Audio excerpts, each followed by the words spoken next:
Каждый год число приверженцев партии «Единая Россия» только растет, и количество проектов, которые разрабатывают партийцы и воплощают в реальность, тоже становится все больше.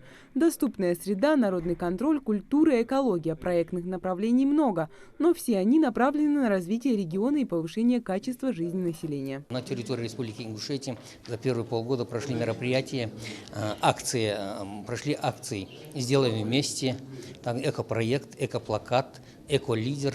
И в некоторых акциях уже определились лидеры, сотрудники, которые участвовали в этих мероприятиях.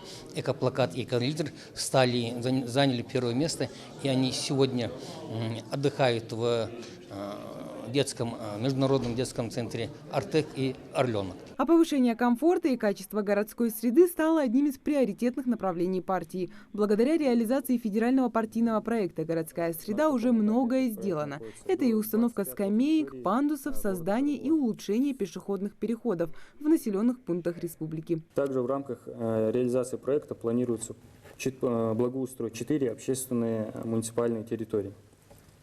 В Назрановском районе на реализацию партийного проекта направлено 4 миллиона 764 тысячи рублей.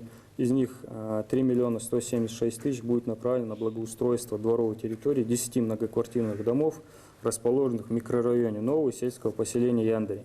В рамках мероприятий планируется благоустроить дворовые территории, установить также урны, скамейки, а также спортивные площадки. Подрастающее поколение – наше будущее, а потому развитию детей в партии уделяется много внимания. Единороссы уверены, что занятия спортом сформируют у школьников устойчивый иммунитет к различным заболеваниям и сформируют культуру здорового образа жизни. Сегодня в рамках данного проекта в Республике Ингушетия строится плавательный бассейн в городе Магас. Общая стоимость проекта составляет 174 миллиона рублей. Застройщиком является ООО «Элита Ю». И данный застройщик, он у нас и был привлечен к строительству первого бассейна, показал себя с хорошей стороны.